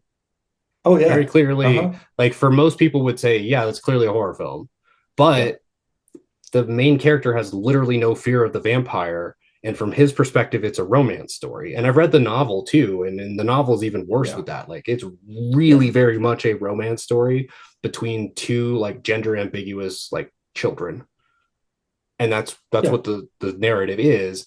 But the narrative for everybody else is this like horror film, and I think a lot of movies have that kind of going on where they're set inside of a horror universe, but the narrative you're tracking is something else. And Hmm. these kind of theories like Carol just it just falls apart Yeah. because you can't say that a movie like that isn't a romance story, but you also can't really say it's not a horror film. I mean, there's some horrific fucked up shit that happens in that movie. It's Let the like Right One In crazy. is a horror movie. I don't see that as like a coming of age love story or or like a child romance story like But I God, mean what it, was it that is. Macaulay Culkin movie from the 90s, My Girl, right? Like it's not that. But It's like it it's not is that though. with That's one person. I the don't the know, the man. fucked up part is like it is that, but it's also this other fucked up thing. And it's like it's that inside of this fucked up world. And that's the kind of place where Carol's model like falls apart because the real narrative of that story is like this lonely kid who gets bullied Hmm. falls in love with a vampire. That's Yeah. really like what you're tracking in the movie. Yeah. But Yeah, because he sure. falls in love with a vampire, he ends up having to do these things, which then make him in a way start to become a monster. Because the vampire's But that's caretaker is very much a monster. but that's what makes it a horror movie. And again, like this is where the psychoanalysts are going to get it right because it's about his internal conflict and then the externalization of that conflict into these horrific scenarios. That's what that movie is, and I think that's what makes it a horror movie. Yeah, but again, it's like Carol's theory falls apart here because you're feeling that because you're watching the narrative as a whole and you're having Mm, a horrific, like very kind of like external human response to this. right, Whereas exactly. the kid in the story falls in love with who's essentially a serial killer. And then Yeah. he has to become a serial killer to take care of her. And Mhm. then, like in the novel, it sort of makes it seem like that character, the vampire character, who in the novel very much is a trans person, Mhm. who lives as a woman but is not, like it was a little girl but is not Mhm. biologically. Okay. is like neutered, and it's a whole extra fucked up thing. I'll If you want to read Yeah, the book, it's a whole thing. yeah. I haven't read the Um, book, but that definitely makes it just that definitely throws a wrench in the story. yeah, and then the thing is that they have very much like the friendship of like two little boys, but Mm. also the romance of like one boy with a girl. So there's Mm. this intense like trans relationship thing going on, as like, and as well as like gay coming of age thing, as well Mm. as gender dynamics, as well as romance, as well as a friendship, as well as a revenge story, because most of the people that die in the movie hurt that little boy. Oh yeah. Yeah, it's and it's and totally a revenge story. and then the thing that you start to realize in the book that you don't realize in the movie is that more than likely that vampire has been like that for a really, really, really long time. And that the old person who is taking care of her was probably another little boy that um, they became friends with Whoa. 50, 60 years ago. I never And thought of that's that. and Holy that's why I'm shit, saying it's like yeah. there's so much going on in that story. Like Yeah. the horror elements are kind of like over here, and there's just like this whole rich narrative. Like the book is, I mean, the movie is fantastic. The original one Mm. is fantastic. I mean, the remake is okay, but the original one is fantastic. And then, but the book is just so much. There's so much more richness to it in the book. Yeah. But that's just one of those things about this whole element of kids involved in all this stuff too, is it brings in this sense of innocence, which allows you to have that narrative space. Because a Mm. movie Hmm. a movie like that about an adult who fell in love with an adult vampire and then decided to become her caretaker would be way different. Oh, yeah. Yeah, 100%. And so like the innocence of the children there is something that adds to this. And just on that topic, the more realistic the children are, the more you have this sense of being able to be touched by them or wanting to be touched by them, or seeing them as less impure, so seeing them as more pure. And I think Well, this is one of these places where that starts to break down. But we were talking about that with vampires in the beginning too, and so you put kids yeah. and vampires together, I think you get like a sandwich of being able to do that. Well, in Children of the Corn, I mean, if there's anything scary in that movie, that's what makes it scary, is because you naturally don't want to be afraid of children, but they're all like murderous psychopaths who are like worshiping a demon in a cornfield, right? And so Yeah. and that's the whole story of as you go through Children of the Corn, you're like, fuck, dude, like I shouldn't be scared of them, but they are definitely scary. Yeah, they definitely are. And that's one of these things that's kind of interesting about the the features of a monster and the way that they can be bent. But again, it Mhm. seems to me the more supernatural it is, the stronger Carol's definition is.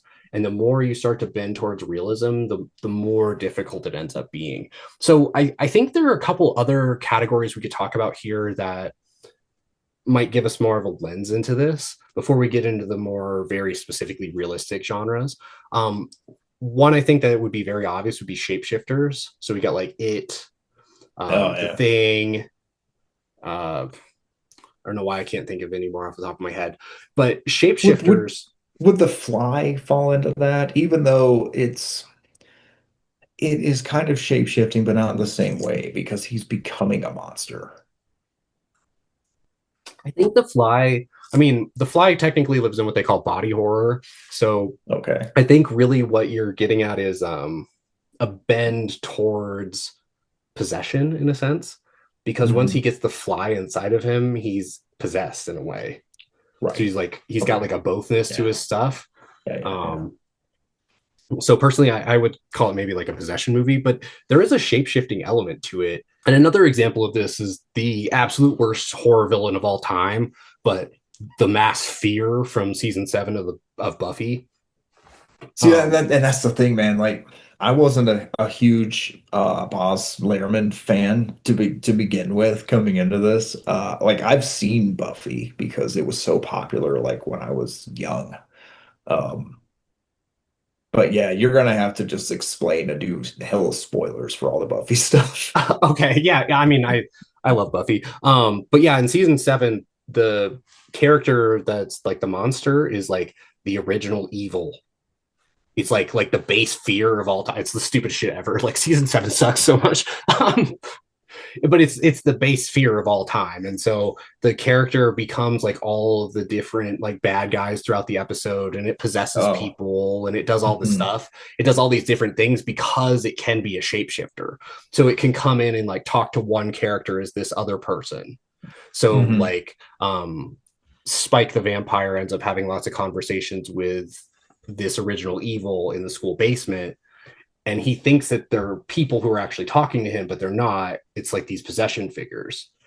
And so because that's the thing about shapeshifters is they can shift how they look and who they're talking to and how they're interacting with people, and because of that, who the monster is moving around. But again, you still hit all these elements. You feel agitated. They're impure, obviously, because they can shapeshift. That's like clearly impure. They're threatening to you for obvious reasons.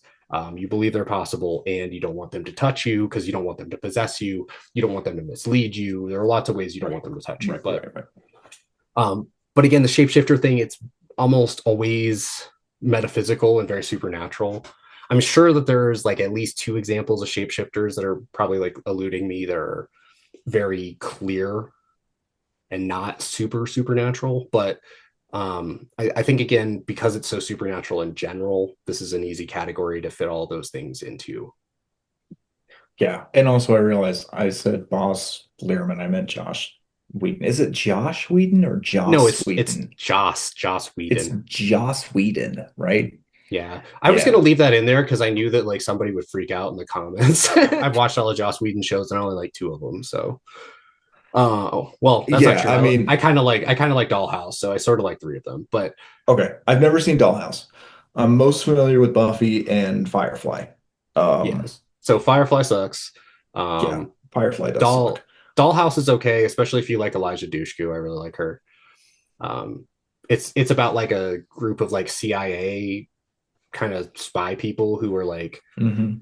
connected to these computers, and they just like dump like a fucking whole personality inside of them. They're like real people, but they just like possess them with this like computer Yeah, yeah, program and make them go do yeah, crazy shit. And that's why they're the dollhouse, because it's like a bunch of hot girls. yeah. Um, because Joss Whedon is totally like into feminism and not like super sexist. Yeah, well, But I that's the thing. So remember when all the Joss Whedon people who want to jack him off 25 ways from Sunday were all pissed because apparently he is a philanderer or was a philanderer or somehow used his fame to get laid.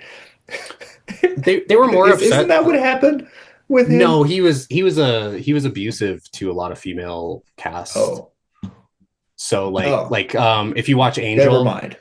Never in mind season then. in season 5 of Angel, Cordelia's Hmm. character gets pregnant, Yeah, yeah, and he just like he because she got pregnant in real life, and he just like yeah. he completely fucked her character. Like if you haven't seen Angel, Angel has a son, I've and then seen Angel. you come to find it like Cordelia and Angel, they're trying to like make them into a couple, but then Cordelia gets pregnant by Angel's son, and it's like it's fucked off, dude. Like literally Joss Whedon went like fuck you to her, Yeah. like he straight up to her face. But anyway, we should Okay. cut literally So in other all of words, that. he's a Hollywood director. Yeah, yeah, Turns out he's Hollywood. yeah. And turns out the thing that post structural guy over here has been saying since like I don't know, like 2008, is that Yeah. the more you say something, the less likely you are to be that thing is the most A accurate thing. 100%. That's the thing that I thought was hilarious. And they're like, no, he's not really a feminist. I'm like, yeah, bro, he's a performative male. Like this whole thing about like, you know what I'm saying? This whole thing about performative males. Oh, they say they're feminists, but they're actually douchebags. I'm like, yeah, man, those motherfuckers have been around since day one. Yeah, dude, it's like yeah, it's I mean The entertainment industry is fucking full of them, dude. They're just everywhere. yeah. Right. So I think there are 2 that we should really obviously talk about. One would be devil figures like Needful Things and the Omen, right? So there's like a devil. Yeah, I think yeah. that's very similar to demons and possessions, like we've talked about a little bit already. Hmm. And for the most part, I feel like, the devil has all of those things. It's like Yeah, make I you feel mean, agitated. we should throw the Cenobites in there too. Yeah, yeah, let's just throw demons completely in there. So we'll say like we got devil figures and demons. So demons would be like Hereditary, The Exorcist, Hellraiser, um, some other Yeah, extremely obvious movie that's eluding me right now. Rosemary's So Baby. Rosemary's Baby, yep. And so I think there's a slight difference between demons and devil figures, just slightly. But given the fact that we live in such a Christian society, for the past like 1,000 years, for the most part, when you think about a demon, you're thinking about a devil. They're kind of interchangeable. There's not really as much of a difference in those two as I would like there to be. So I think overall we could put them in the same category basically, and they're all going to have the same things. Again, they're going to make you feel agitated. Demons and devils historically kind of make you feel that way in general. Yeah, yeah. Plus or minus how much we're talking about the trickster thing, but since we're focused on what we're focused on, we can kind of skip the trickster aspect. We think that they're possible, they're impure, they're threatening to us, and we don't want them to touch us. I think that's pretty clear. But yeah, I think the only place you could say the Cenobites bend is where they say that they're angels to some, demons to others. I think that's the only place that you could bend them. Because if they're angels to some, then clearly some people want to be touched by them. But you also have to keep in mind that the Well, entire movie yeah, is like subtext for BDSM relationships, and that's kind of exactly. And like right and there. and the other thing that shoots through all the Hellraiser movies is those that want to be touched by them, like, end up being tortured. So Yeah, they still have a there's bad also time. that element. Yeah, Like, nobody yeah, has I a good think you time. would. I think the author is not intending for you to be like, yeah, let's get touched by the Cenobites. So if we Right. go back to Carroll, like with the author's intent, like, yeah, obviously he wants you to think of them as monsters. The first Okay, time I watched Hellraiser, I kept calling them the Cinnabons, and then it was like Cinnabons. I just couldn't take it seriously. But I was like, oh, they're about to get got by the There. Cinnabons. And then the other one that I think we could talk about that's very similar to that is forces, particularly death as a Mm, force. So with this one, I was thinking about Final Destination. So right, like Final Destination is like you're supposed to die, but then you don't.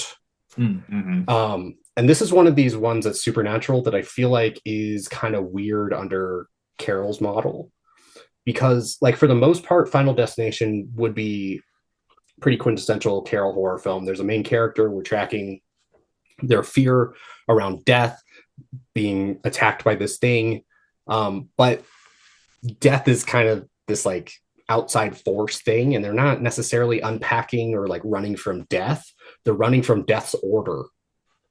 Again, I hope I'm not spoiling anything, but if you've seen all of them, you know that there's a certain order that people are supposed to die in, and that was the Right. order that they would have died in originally. And the characters Yeah. have to figure out that order so they can unpack who to save first Mm, before that one person is going to end up dying. And yeah, yeah. so there's this whole element in that movie where you're trying to track and uncover it. So it's very much like, a sub mystery genre, like we talked about in the first episode. It's You're following a main character who's feeling all of these feelings, but the monster is bizarre because the monster is possible because death is possible. It's threatening because it's trying to kill you, but death isn't impure.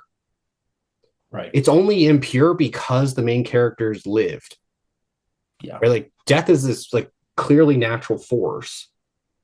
And that's something that's interesting because the impurity of monsters in general is that they're trying to kill you, not that death is a thing that happens because death is natural.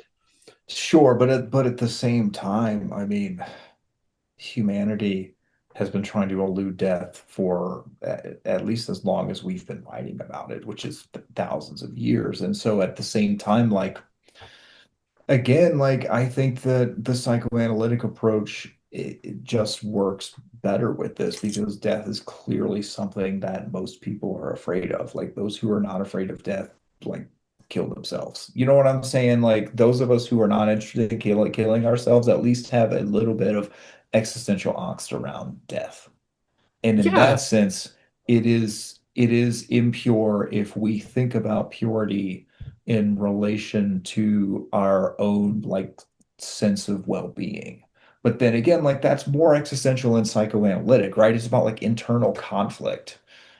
It's not about like this kind of objective criteria of impurity.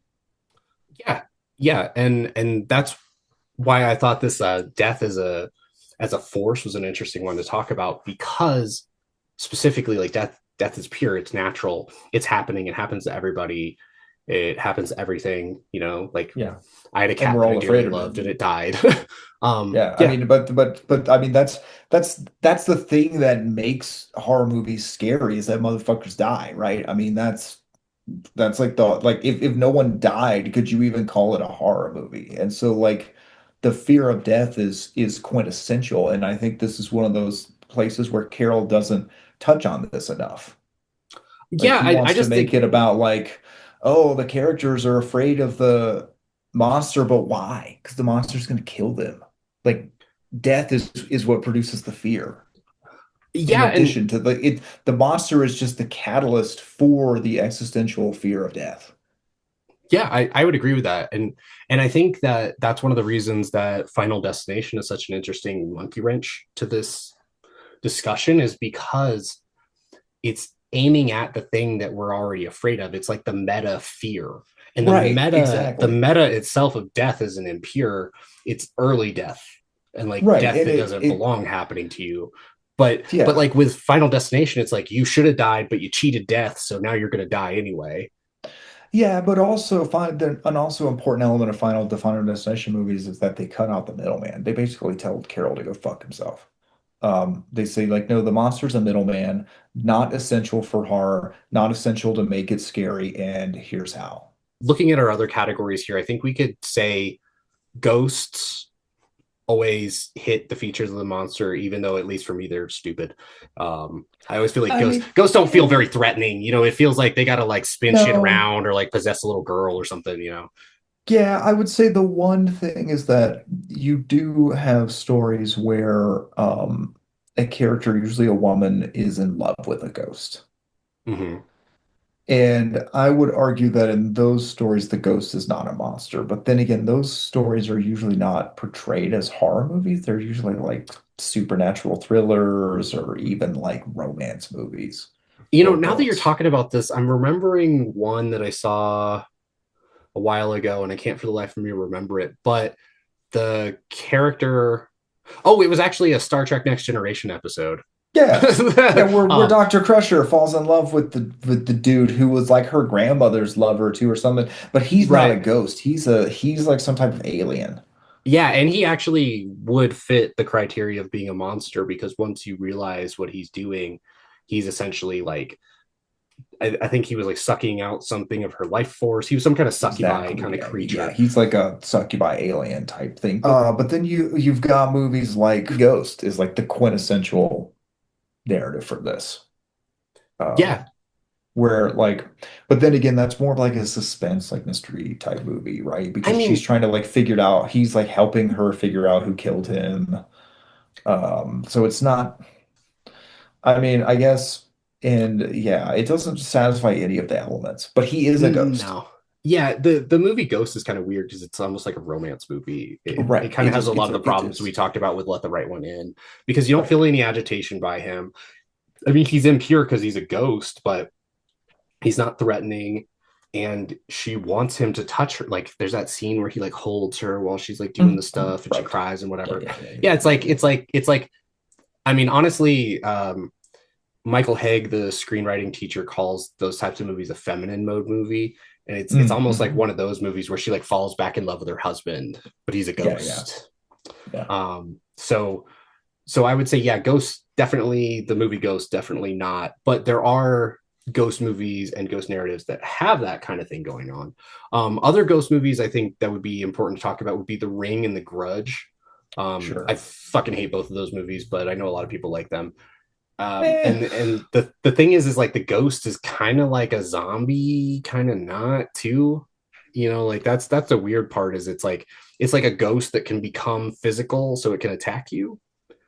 yeah. So it kind of makes it slightly not a ghost. But regardless of what type of movie we could ultimately put that in. Yeah, You feel the sense of they're agitation, obviously they're impure. monsters. Yeah. Right. 13 Ghosts, obviously monsters. The Haunting, Frighteners. Yeah. So, Yep. Yep. So ghosts for the most part, almost always.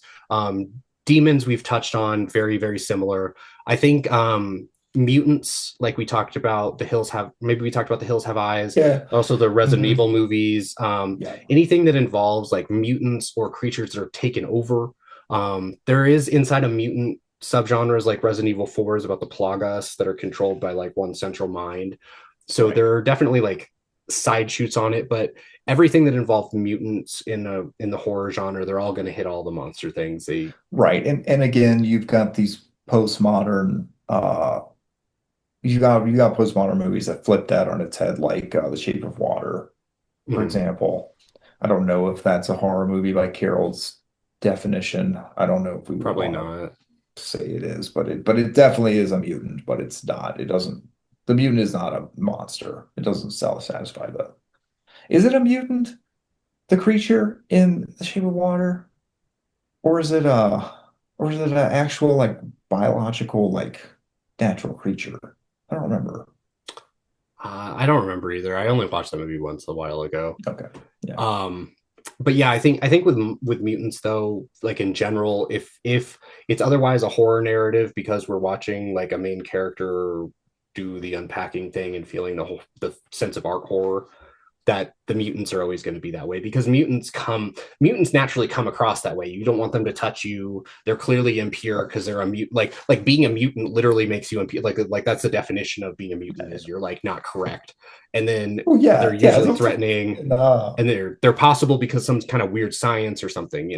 Well, yeah, the fucking Toxic Avenger, right? Like the Right. quintessential fucking mutant movie, and he like lives in the dump, and then like his girlfriend like can't see him, which is like the only reason she wants to touch him because she's blind.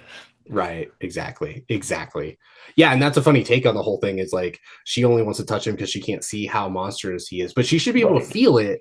But anyway, that's a whole other thing. I think AI and machines, like at least in a horror narrative, have a very similar thing. Like we talked a little bit about Megan with dolls earlier, so that one kind Yeah. of bends it a little bit, but Ex ultimately Machina once. does too. Yep, Ex Machina is another one on our list. Yep, and but Terminator, for instance, again, you could argue whether or not it's a horror film. It's not a Um, horror movie. yeah, I mean, I would say that the first one you could definitely say it's a horror film. You could make an argument for it. I think the subsequent ones definitely science fiction, but I think the first one you could argue is a horror film. If you're Okay. following, I'm forgetting Sarah Carpenter. If you're following her narrative, Yeah. like I think most people would consider Terminator an action film, maybe like action sci-fi. All Hmm. all of them across the board, but the first one, I think you could say that Sarah Carpenter is in a situation where she doesn't know what the monster is. It's a machine. It's trying to kill her and her boyfriend. And for her, stuck in this narrative of being terrified by this thing and trying to unpack what it is so she can defeat it at the end. So, I mean, under Carol's definition, I think you might be able to make a reasonable argument for that. But I think most people would say, like you're saying, it's an Yeah. action sci-fi. Yeah. Yeah, I Um, don't think so. All right, so continuing on this category thing here, another one that we've kind of skipped across is plants and the environment. And I would think about The Happening and The Ruins, which has to be one of the worst movies of all time. Like, I don't don't know, dude. touch the Attack of the plants. Killer Tomatoes is also in this category as well. But again, is that an action movie or a horror movie? I don't know. I mean, it feels like an action movie, but essentially it's just the same plot as The Birds, but with tomatoes. I know. So I guess That's you could just say a it's actually far Killer it's a Tomatoes. far out movie, man. That's true. That's true, man. But yeah, so I think in those series of movies, we can clearly say that like you're feeling a sense of agitation. There is a weird possibility those things could be true. They're threatening to you, they're impure, and you don't want to be touched by them. Like the ruins specifically, the plants are Yeah, impure because plants shouldn't make you turn into a plant. You don't want to touch them yeah, because you don't want to become a plant. They're threatening because you don't want to become a plant. They're stupid but possible, and then you feel a sense of agitation once you realize that if you touch a plant, you become a plant. Yeah. Um, but yeah, ultimately, I think all these movies are going to hit on that point. It's funny that you mentioned that other the Attack of the Killer Tomatoes, because a movie I was thinking that we totally skipped, because we briefly touched on clowns earlier. A movie that we skipped was Killer Clowns from Outer Space, Oh, because that's a clown yeah, of slasher course. movie. So it's Of clowns and course. slashers at the same time. Killer Clowns is outrageous. Yeah. But So, with other clown movies, we got It and Terrifier. I think mhm. all three of those meet the criteria that we're talking about. There's a sense of agitation. It's Oh, caused by the yeah. monsters being Yeah. possible, threatening, impure. Yeah. We don't want them to touch us, and No. it makes clowns kind of creepy in general. Yeah. You know, I mean, and with it, Terrifier, I think, is a movie that exists because it was well known that people had this fear of clowns, and then someone said, "Oh fuck yes, I'm gonna make Terrifier," because the I, only point of that movie is that clowns are creepy.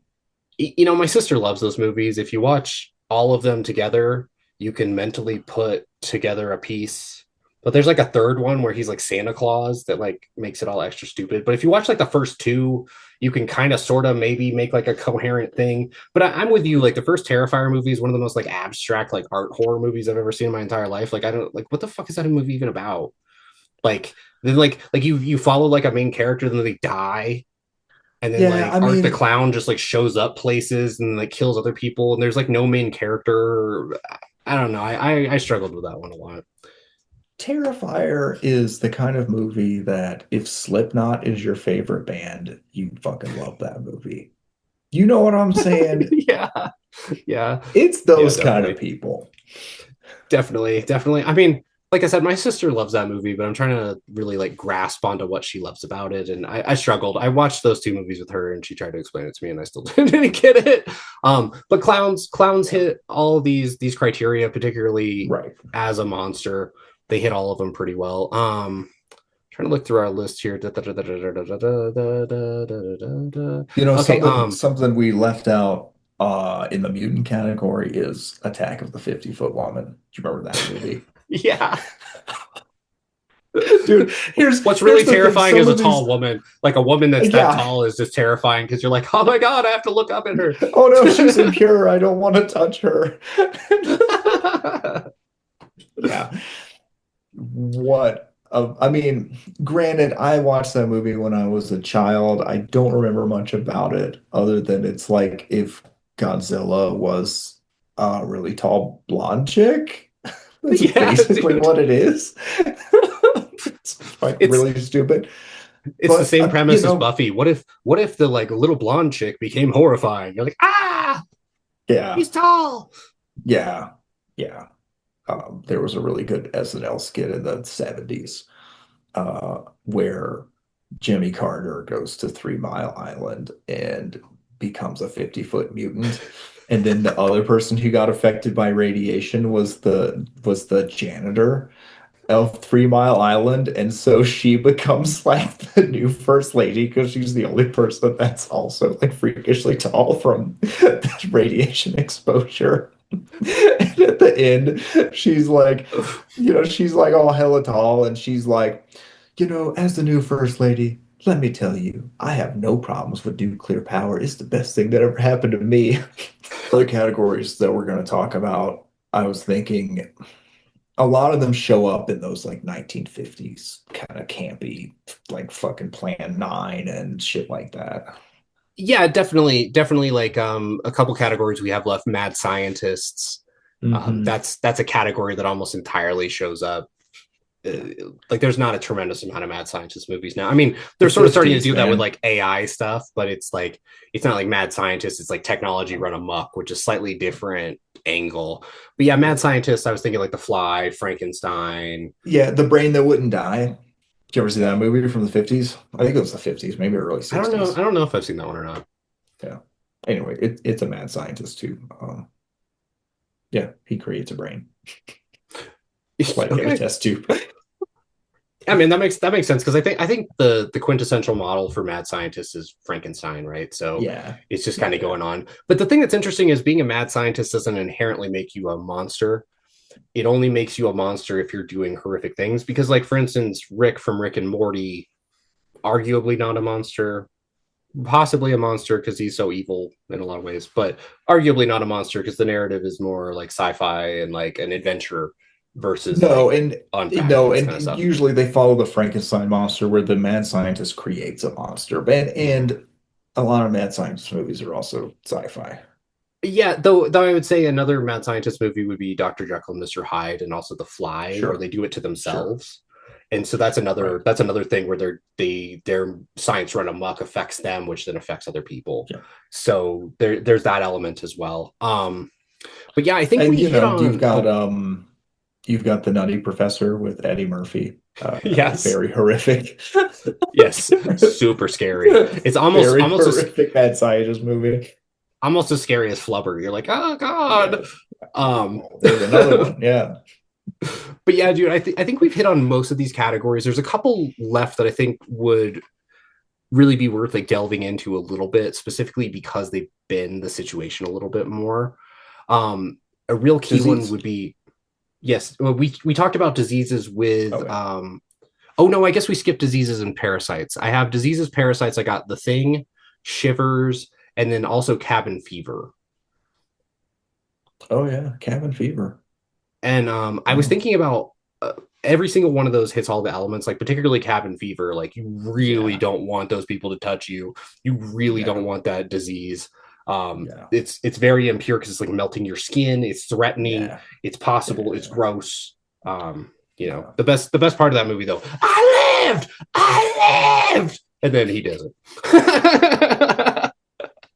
Yeah. um, but yeah, definitely diseases. I think diseases like we were talking about earlier, there's something about death itself Yeah. that's horrifying, and a disease comes in and it just shortens your life. So there's a real impurity to it in that it's just gonna like cut a huge chunk of your life out.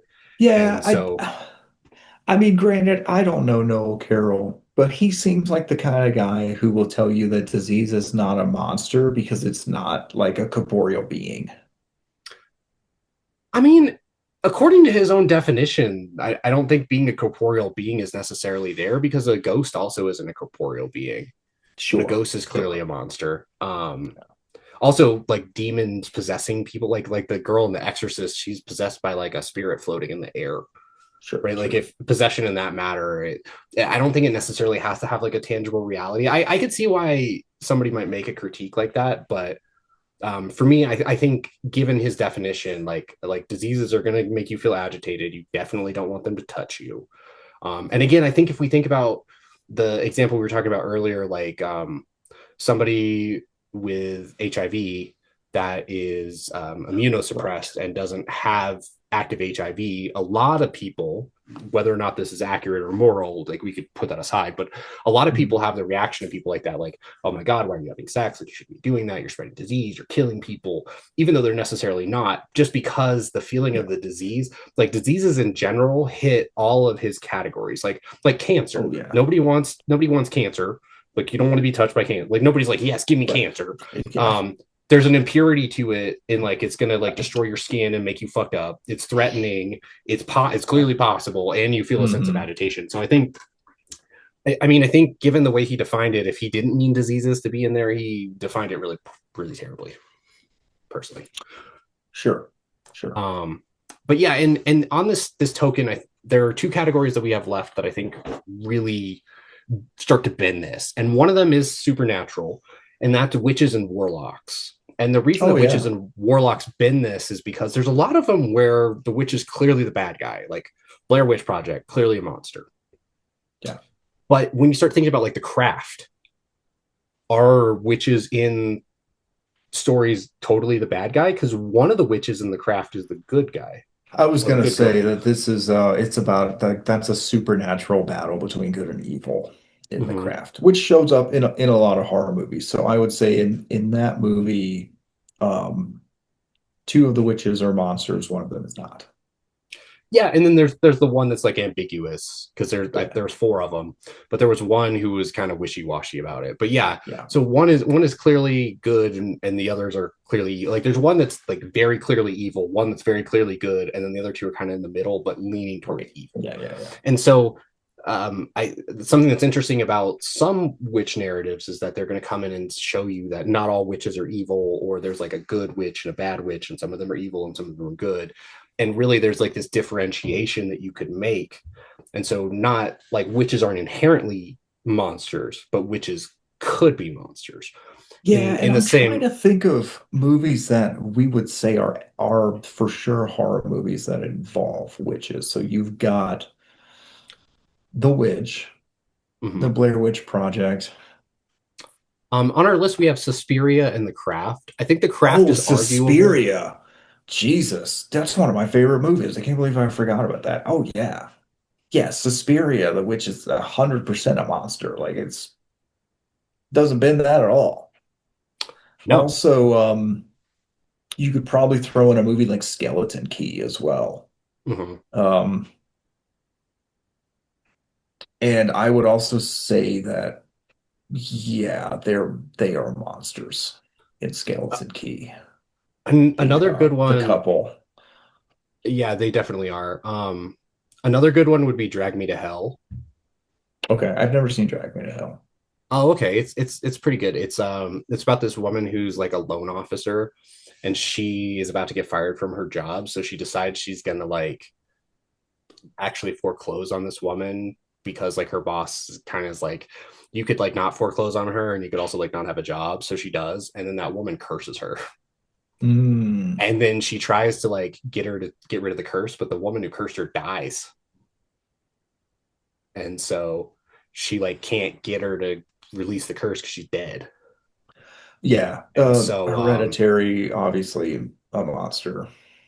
yep. So Yep. And the thing that's interesting again about some of these movies, like the Drag Me to Hell one, is like the woman who did the curse isn't necessarily a monster, but she ends up unleashing monsters. And so mhm. whether or not she's a monster is sort of secondary to the fact that like because this woman is cursed, like she's gonna die. And so she's trying to unpack the curse more than she's trying to like fight the witch. So the Yeah, curse itself kind of becomes a monster more than the witch does. But you should definitely watch I that was gonna movie. It's say, fucking it's hilarious. It's directed by I okay. think Sam Raimi, the guy who did the Spider-Man movies. Hmm. Hilarious. It's Yeah. a dark, it's super dark, but it's hilarious. Like there's a scene where they like do this like goat sacrifice and the goat head like comes to life and stuff. It's awesome. Um, but but again, I think witches are one of these categories that start to bend this stuff because again, a witch is half supernatural, half human. Like they're Right. a human with supernatural powers. And I think the major critique that we've come to over and over again is that the more supernatural it is, the easier it is to be a monster, and the less Yeah. supernatural it is, the more difficult it is to be a monster. I think we covered all the categories. We got gothic, Lovecraft, slashers, zombies, evil people, people driven to revenge, supernatural but not slasher, ghosts, demons, witches, warlocks, mad scientists, mutants, AIs and machines, aliens, body snatchers, animals, plants, environment, diseases, clowns, devil figures, death as a force, shapeshifters, creepy kids, dolls, mental illness. And I think we figured out that basically all of them still fit the monster category, Yeah. but with certain caveats and certain positions there. And I think a lot of them started to show us places where there are cracks in Carroll's model. Particularly the more realistic we got, but we found that there are certain levels of supernatural that do this as well, like Dr. Jekyll, Mr. Hyde, vampires, also witches, encourage us to have this kind of thing. And again, there's something about the definition of a monster that is like a binary where there's like human and then there's monster. And I Right. think I Yeah. think this is really like the thing that we got at in this episode is that to be a human is to not be a monster, and to be a monster is to not be a human. And that's why the more human the monster is, the more they have to like cross a barrier. Right. They have to become monstrous. Exactly. Or we have to discover they were always already Right. monstrous. Yeah. And Yeah. and even a lot of possession ones are like Species was one that we were talking about off camera. And Mm-hmm. in that movie, it's like she's sexy and interesting, and then you realize, holy shit, this woman's a monster. Yeah. Um, Yep. but Okay. I personally think we've beat this topic to death. What do you think? Yeah, I think so too. So this has been a fascinating discussion of monsters and different types of monsters. Join us next time when we talk about why we're so fascinated by monsters. As always, like and subscribe. Check out all our shit down below. This has been the Philosophy of Horror podcast. Stay spooky.